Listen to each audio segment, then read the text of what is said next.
Avengers in-game movie review. Right, so I'm a couple weeks late on this. We've got a baby. It's a little bit hard to just kind of rush out to the theaters. So, it took us a couple weeks to kind of get somebody to watch the baby and to have a free afternoon, but finally got around to seeing this. Yeah, these big event movies, I do enjoy them, and I am a fan. There is a certain extent, though, to which it almost becomes an obligation. Like, kind of list of things you have to do this week. Oh, okay, I've got to make a dentist appointment. Got to check in with the tax office. Oh, and I've got to see that new Avengers movie. Yeah, I feel a little bit the same with this final season of Game of Thrones, which I am legitimately enjoying. But at the same time, it is something like I feel like I have to kind of plan into my weekly schedule. Like you've got, I don't know. I could go down this more and talk more about this kind of modern phenomenon and kind of keeping up with entertainment as an obligation. But that could be a whole video in itself. So having just made that observation, I'm gonna leave it there and just talk about the movie as a movie. Yeah, so 2 weeks late, managed to avoid spoilers for the most part. The internet actually was fairly good. Everything on the internet was just kind of marked with spoilers, so I just didn't click on anything that had Avengers in-game on it. It's all those people in real life who are the problem. Co-workers at work who are talking about the movie, my students who wanted to say stuff, and I'd say, no spoilers, I haven't seen it yet. And they say, okay, no spoilers, but... And then they kind of give me some little hint or something like that. Yes, I guess, speaking of which, it's only fair to say I'm going to spoil everything in this movie. Sorry, I'm going to spoil everything in this review. Figure at this point, most people have seen it, and if you haven't seen it, then just don't watch the rest of this review. Yeah, so what to say about this movie? I really liked it for the most part. It was 3 hours long, but it didn't feel like 3 hours long. It felt like it was moving at a good clip. I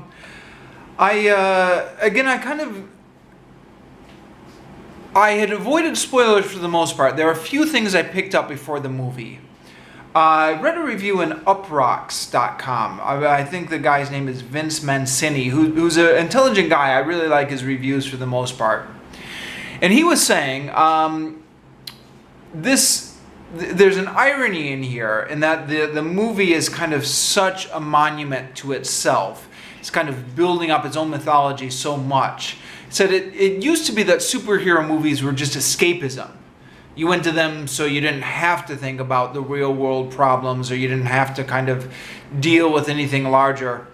He said the Marvel mythology has kind of gotten to a point where, well, I'm not doing a good job of paraphrasing his argument. I guess the argument was it was a little bit self-indulgent, essentially, which is the same argument several other people have made.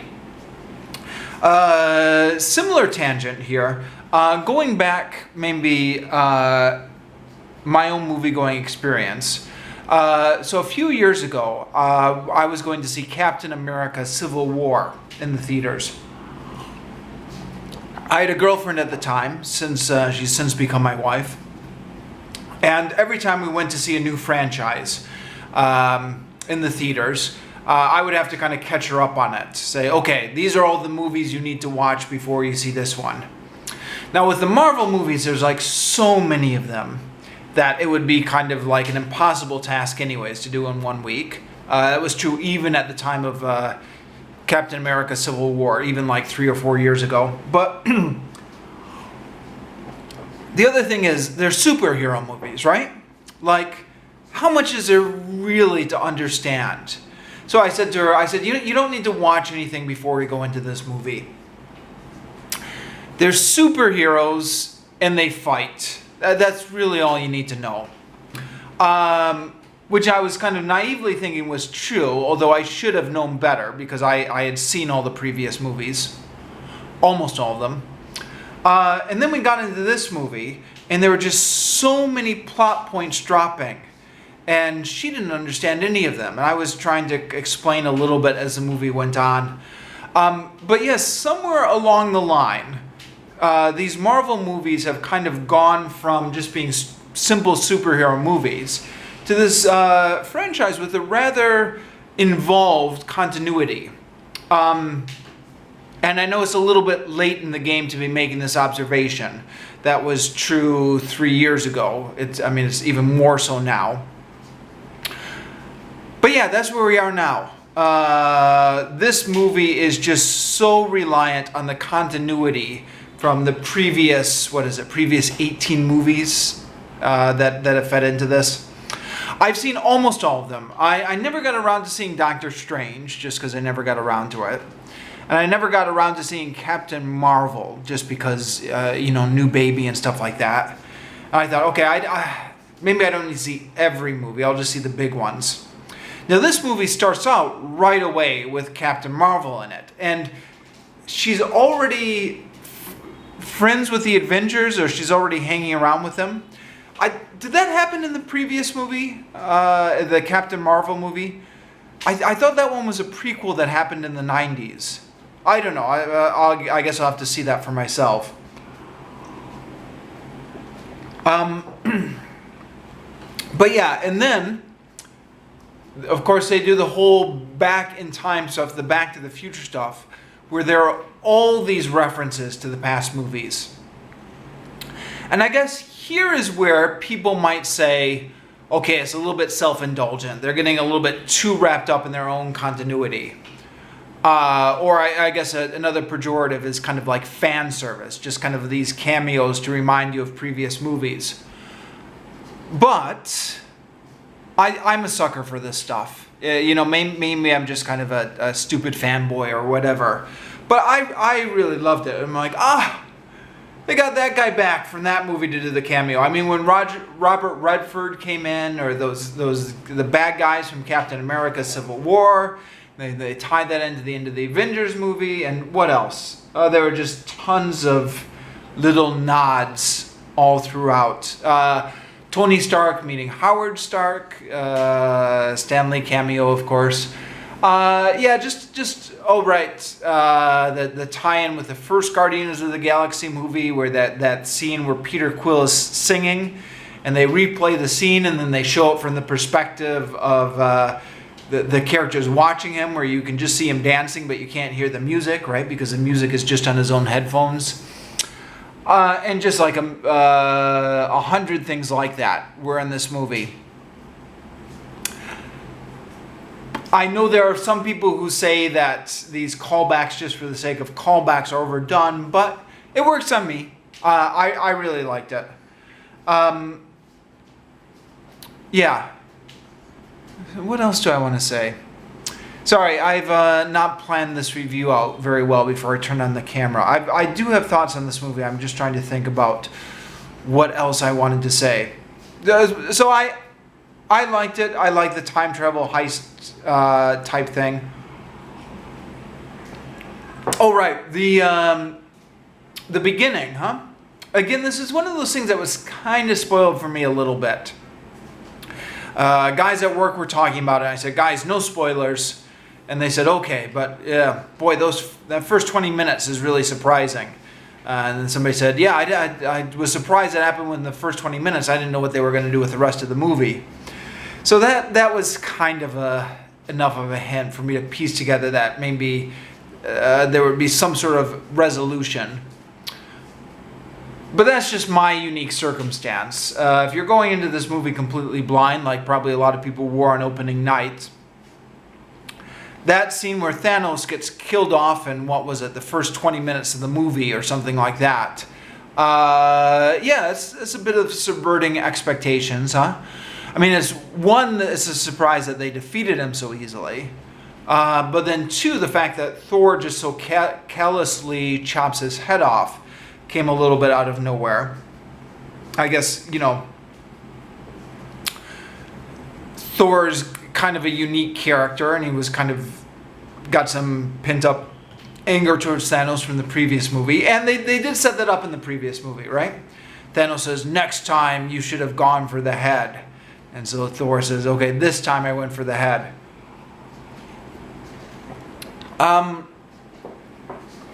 Yeah, and so that was, this is going to sound stupid in retrospect, but I was expecting this movie was going to be kind of another 2-hour battle against Thanos and his forces, only to have, boom, Thanos just kind of get killed off within the first kind of 20 minutes, and then this whole kind of time travel stuff gets mixed in, and I thought, right, okay, that's much more clever than the movie I was expecting.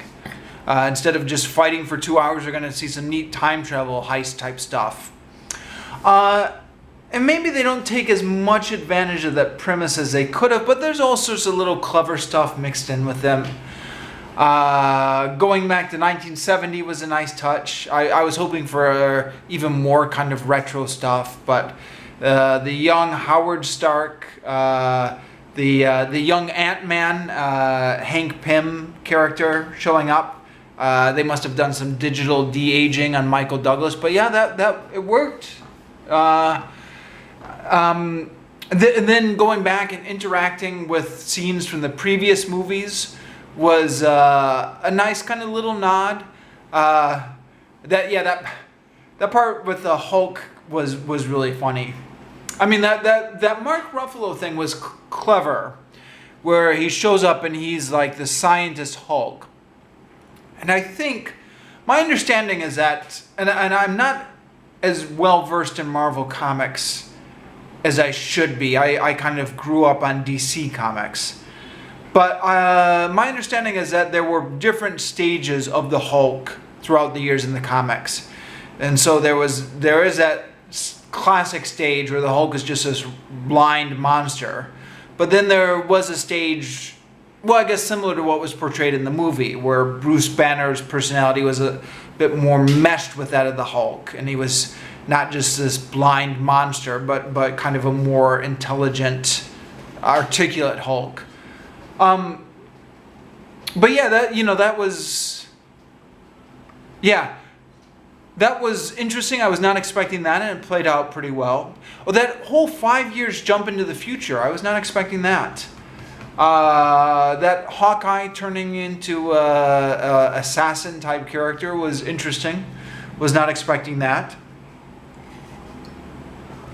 But my favorite thing, it's got to be Fat Thor. I was not expecting that at all. And that was really funny. And I know, like, they've been kind of making this Thor character more and more comedic in the movies. So kind of making him into a bit more of a buffoon type character is kind of in keeping with a bit what they were doing with him in Thor Ragnarok. But it worked. At least it worked for me. I thought that was so funny. I mean, the absurdity of it. Here it is, the Norse god of thunder, right? Like an actual mythological god, complaining about how he doesn't get cable in his house. Like the sports and the cable is a little bit fuzzy, and he spends his time playing video games with his friends and just drinking beer. And then they get really upset because there's this 14-year-old kid calling them names on the internet when they're playing video games. So he picks up the phone and yells at the kid, "I am Thor, the god of thunder. You log off this video game right now." Sorry, I don't know why I'm recreating the movie scenes. The assumption of this review is that you've already seen it, huh? But yeah, I just really like those scenes. The whole... Yeah, I thought it was really funny. Yeah, no, there is this question, I guess, maybe, of kind of like, how much of a buffoon can you make this character before you kind of lose him, right? Because he starts off as like this really, strong type character. And then you are able to get some comic mileage out of that by subverting expectations and making him into a buffoon. But then you can't if you do too much of that, then you can't go back to him being that superhero character, right? He just will become a one-note buffoon character. But that's, I guess, for future movies to deal with. As the joke went, I thought that joke was pretty funny. Yeah, and that was interesting at the end, where it looks like Thor potentially is joining up with the Guardians of the Galaxy.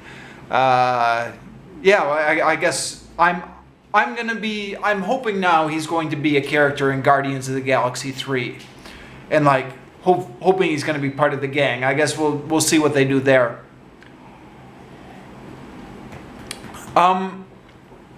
Right. What else was there? Was just a ton in this movie, wasn't there? Yeah. So then the final battle at the end. Now this was a little bit contrived, maybe, because I mean, it was established that snapping the fingers is bringing everybody back.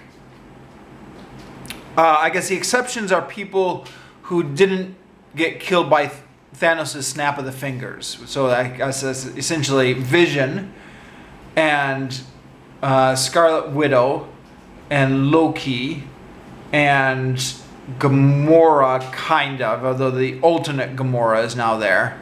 And who else? Well, I guess all those characters are still gone. But by snapping the fingers, they were able to bring back all the characters who died at the previous finger snap the first time. But then they didn't really have any time to process it. Like, what does this mean? They've been gone for the past 5 years.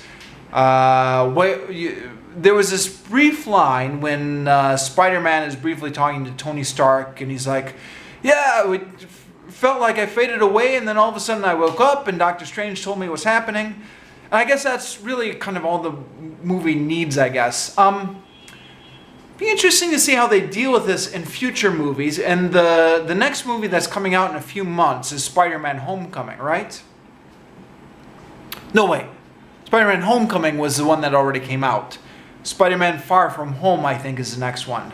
Anyways, the next movie that's coming out. Because presumably now, Peter Parker is going to be 5 years younger than his high school classmates.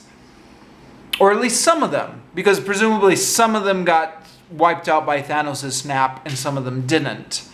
And then there was that ending scene at the end of Endgame where he's coming up and he's back in high school and he's waving to his friend, and I'm like, wait, he's just back in high school now? But how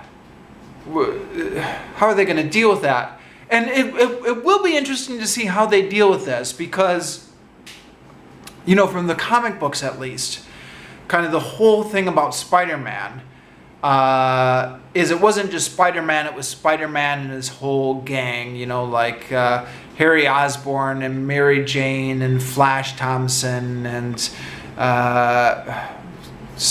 Gwen Stacy. It was a whole gang who was kind of going through school and aging together from high school to college. I guess technically, if you want to get technical here, once they started college, there was a whole new cast of characters that got added in there. I think the character of Harry Osborn and Gwen Stacy and stuff like that didn't get added till the college years. Anyways, you know what I mean. Like, the whole kind of thing was there was this kind of Spider-Man and his friends were all kind of going through school together. Now, yeah, what are they going to do with that? Now some of them are going to be 5 years older than others? I don't know. Right.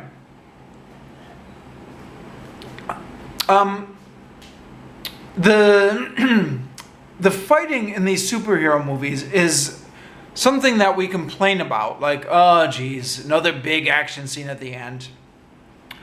Which is an odd thing to complain about, because it's the whole reason for a superhero movie anyways, is the big fight scene at the end. But it is kind of getting a little bit overdone, isn't it? And the thing with all these superheroes on screen at the same time is you need a big army for them to fight. I mean, you can't just have like a bank robber versus all the superheroes, right? But this is, how many times have the Avengers had to fight an invading space army? was the first Avengers. They had to fight a robot army in the second Avengers. Then, yeah, it was a invading space army in the end of Infinity Wars. Now it was a big, huge invading space army at the end of Endgame. Now, don't get me wrong, some of this is exciting, and some of these scenes are pretty well done. And actually, that last battle was pretty well done. I mean, I know it was probably a lot of CGI in there, but like it was good. The pacing was good. The quick cutting was good. The tension was good. I know I'm not giving any helpful commentary here, but I found that last battle to be suitably impressive. That scene where Thanos was facing off against Iron Man, Thor, and Captain America was also really good, I thought. Kind of the build-up to the fight, where like the three of them were walking out and kind of Thanos was taunting them and they were all getting ready to fight. I thought that was really cool. I thought the fight itself was really cool. The death of Iron Man was something, again, that had been kind of spoiled for me a little bit. People said, okay, I'm not going to spoil anything for you, but the ending is really sad. And I'm like, oh, that's spoiling something. And I got enough hints that I kind of knew that this was going to be the end of Iron Man. Which is fair enough. I think, Robert Downey Jr. has put in his time. I don't know how many movies he's been in at this point. The 3 Iron Man movies, plus the 4 Avenger movies, plus Captain America Civil War, plus he was had a major part in the Spider-Man movie. Yeah, I mean, how many... Is that it? Any cameos in any other movies? I mean, yeah. It's... Robert Downey Jr. is... The man's got a lot of charisma. Even though he's getting old. I mean, I don't know how old he is now. But he was not a young man even at the first Iron Man movie, huh? I mean, he was... He was a young man back in the 1980s. He's old, yeah. So, but yeah, anyways... Despite the fact that he's not really a young man, and kind of superheroing is probably a young man's game, Robert Downey Jr. has the most charisma of the Marvel Cinematic Universe. So it's understandable that they wanted to hang on to him as long as they could. But you probably couldn't keep him coming back forever. So I guess they're letting him go out of that contract. So that makes sense. We've gotten a lot of Iron Man movies out of his time in there. It did, if I'm going to complain about something, it did feel like right at the beginning of the movie, Tony Stark has got the camera on, right, or he's speaking into his helmet camera. He's saying, okay, this is the end. Know that I love you, blah, blah, blah. And I felt like... I don't know. I felt like it was a little bit repetitive doing that again at the end of the movie. Like, oh, are we going to go through this again? We already did this at the beginning of the movie. Unless maybe that was the intention. Like maybe the filmmakers were trying to build in a little bit of parallelism there. So maybe I'm not giving them enough credit. I don't know. And then, yeah, Captain America. Now... What exactly went on there at the end? Let me know what you think, because I was talking with this about this with the wife on the way home. I mean, obviously, somehow Captain America decided to stay in the past and live out a normal life. So that much is clear. But was Captain America in control of what time periods he went to, or was kind of Mark Ruffalo back at the controls sending him to different time periods? I didn't quite get that. And then, initially I thought he had gone back in time to like the 1940s, right? Where he had kind of gotten frozen in time to begin with. frozen in the ice, but kind of lost the time. But then my wife was thinking he went back to the 1970s, and I was like, no, actually he's from the 1940s, and I was like, wait a minute. Actually, maybe that makes more sense, because he would have been in the 1970s anyways to put back those Infinity Stones in the moment of time he got them, right? And presumably he can't jump to any moment of time that he wants to, right? Because Mark Ruffalo is kind of directing the moments of time he gets sent back to. And they had already set it up that Peggy Carter, his ex-girlfriend, was in the 70s and relatively young by the 1970s. Actually, how old would her character have been by the 1970s? Not that young, but younger. And Captain America had kind of gone back and seen her, and kind of the last time we saw him pining for his old girlfriend was in 1970. Plus, 1940 was a really long way away now, wasn't it? I mean, the awkward thing about Captain America is 1940 gets farther and farther in the past all the time. When he was originally unfrozen from the ice, like in the comic books with Stan Lee, it was 1960. And then, 1940 was 20 years in the past, which was, long enough for Captain America to kind of feel like a man out of time. But since then, because the characters don't age in the Marvel Universe anymore, it's gotten to be a longer and longer jump backwards. So now, 1940 is 70 years in the past, right? So if Captain America had gone back to 1940, then he would be 130 years old now, or whatever, 120 years old by the time he had already gotten to back to the present day. And the present day now in the Marvel Universe is 5 years in the future, right? Because the movies jumped ahead 5 years in the future. So upon rethinking about that, he went back in time to 1970, didn't he? He didn't go back in time to 1940. Or I don't know. Let me know what you think. Little confusing at the end there. The whole time traveling stuff always gets confusing. Yeah, so what else do I want to say?